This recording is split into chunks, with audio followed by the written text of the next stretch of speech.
Hello everyone, welcome back to my channel. Monti রান্নাঘরে আরেকটি নতুন রেসিপি দেখার জন্য তোমাদের ওয়েলকাম জানাচ্ছি।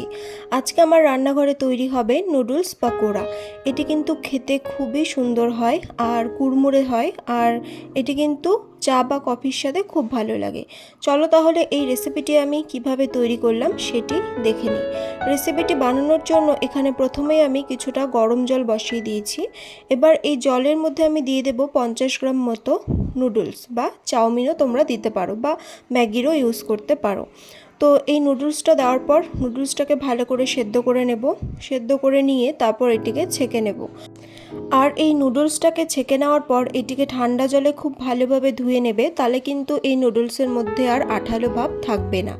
তো দেখো, নুডলসটা আমি ভালোভাবে ধুয়ে একটা বাটির মধ্যে নিয়ে নিয়েছি। এবার এর মধ্যে একে একে দিয়ে দেবো একটা লেবুর অর্ধেক অংশ, মানে ধরো এই 1 টেবিল স্পুন মতো লেবুর রস।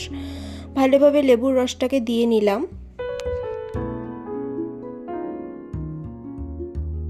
এবার এর মধ্যে দিয়ে দেবো 1 টেবিল স্পুন মতো কাঁচা লঙ্কা কুচি, দিয়ে দেবো 2 টেবিল স্পুন মতো গাজর কুচি, দিয়ে দেবো 2 টেবিল স্পুন মতো পেঁয়াজ কুচি।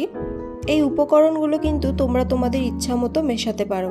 এবার দিয়ে দেবো 1 টেবিল স্পুন মতো টমেটো কেচাপ, দিয়ে দেবো হাফ টেবিল স্পুন মতো সয়া সস, দিয়ে দেবো হাফ টেবিল স্পুন মতো কাসুন্দি, মানে যেটাকে মাস্টার্ড সস বলে সেটা। এবার দিয়ে দেবো 1 টেবিল স্পুন মতো ম্যাগি মশলা। এখানে ম্যাগি মশলার বদলে যে কোনো টেস্ট মেকার কিন্তু তোমরা ইউজ করতে পারো। এবার এর মধ্যে দিয়ে দেবো স্বাদ অনুযায়ী নুন। যেহেতু ম্যাগি মশলার মধ্যেও কিছুটা নুন অ্যাড থাকে, সেই জন্য নুনটা একটু কম পরিমাণে দেবে। এবার দিয়ে দেবো একটা ডিম, আর দিয়ে দেবো 2 টেবিল স্পুন মতো বেসন। এখানে বেসনের বদলে তোমরা কিন্তু চালের গুঁড়ো ইউজ করতে পারো। এবারে এই সবগুলো উপকরণকে খুব ভালোভাবে হাত দিয়ে মিশিয়ে নেব। খুব বেশি চেপে চেপে এটিকে মাখবে না, তাহলে কিন্তু নুডলসগুলো ভেঙে যেতে পারে, তখন কিন্তু এটি ভালো লাগবে না। নুডলসগুলো যাতে গোটা গোটা অবস্থায় থাকে সেভাবে আলতো হাতে কিন্তু এটিকে মেখে নিতে হবে। দেখো, আমার এই নুডলস পকোড়ার যে মিক্সচারটি সেটি কিন্তু একদম তৈরি হয়ে গেছে। এবার এগুলিকে ভেজে নেব। তার জন্য কড়াইয়ের মধ্যে কিছুটা সাদা তেল আমি গরম করে নিয়েছি, আর এরপর কড়াইয়ের যে হিটটা, গ্যাসের যে ফ্লেমটা, সেটাকে লোয়ে করে দিয়েছি। এবার এক এক করে এরম চ্যাপটা চ্যাপটা করে কিন্তু এই নুডলস পকোড়াগুলোকে কড়াইয়ের মধ্যে দিয়ে দেব। আর এই পকোড়াগুলোকে কিন্তু ভাজতে হবে মিডিয়াম আঁচে, না হলে কিন্তু এগুলো পুড়ে যেতে পারে। তো খুব ভালোভাবে একটু সময় নিয়ে মিডিয়াম আঁচে কিন্তু এগুলোকে ভেজে নেব। যখন পকোড়াগুলো দেবে তখন গ্যাসের ফ্লেমটিকে মিডিয়ামে রেখে এগুলিকে ভাজবে, আর যখন এটিকে নামাবে তার আগে একটু হাই ফ্লেমে 2 পিঠ ভালোভাবে এটিকে ভেজে নামিয়ে নিতে হবে। এক পিঠ লাল লাল করে ভাজা হয়ে গেলে এটিকে উল্টে আরেক পিঠও লাল লাল করে ভেজে নেব। তাহলেই কিন্তু এই পকোড়াগুলো একদম রেডি হয়ে যাবে।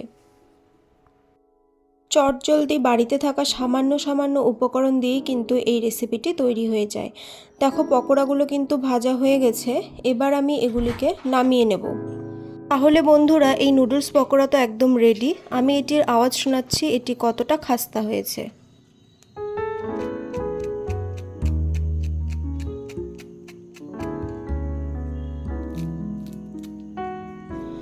গরম গরম চা বা কফির সঙ্গে কিন্তু এই পকোড়া জাস্ট অপূর্ব লাগে। আর এটি কিন্তু টক ঝাল মিষ্টি আর ক্রাঞ্চি এই পকোড়াটা খেতে হয়। রেসিপিটা যদি ভালো লাগে তাহলে অবশ্যই বাড়িতে একদিন ট্রাই করবে, আর আমার ভিডিওটিকে লাইক করবে, শেয়ার করবে এবং চ্যানেলটিকে সাবস্ক্রাইব করে পাশে থাকবে। আরও নতুন নতুন রেসিপি পাওয়ার জন্য অবশ্যই বেল আইকনটিকে প্রেস করে রাখবে। আজ তবে চলি, দেখা হবে অন্য কোনো দিন নতুন কোনো রেসিপি নিয়ে। Thank you.